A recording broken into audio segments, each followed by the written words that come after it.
I remember very clearly some time ago when I went to see my spiritual director, and he asked me what seemed like a very obvious question. He said, "Who are you working for?" And so I began the long list.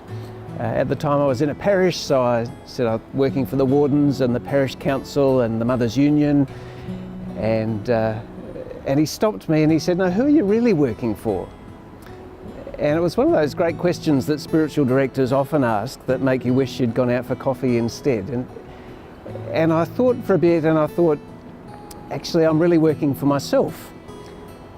And he looked me in the eye and pulled me up short and he said, "So how's that working out for you?" He said, "What if you worked for God instead? What if you worked for this God who says, 'Come to me if you're weary and I'll give you rest. Come to me and I'll give you abundant life.' What might it look like to work for a God like that?" And it was one of those great moments of pulling me up short and giving me pause to think about what I was doing and how I was working.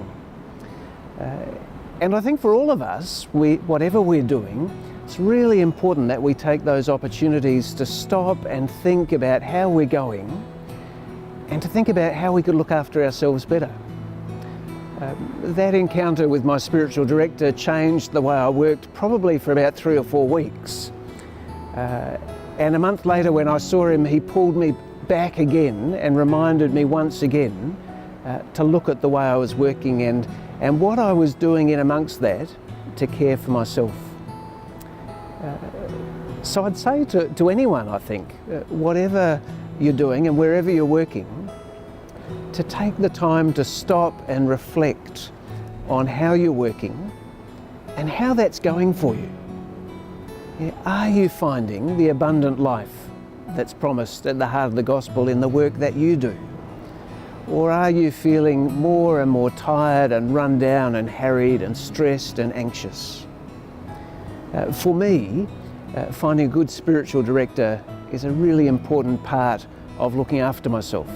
And going on retreat every year, setting myself aside from my regular work to spend that intentional time in prayer and reflection.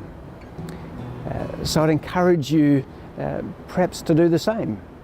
Find a spiritual director. Think seriously about going on a retreat.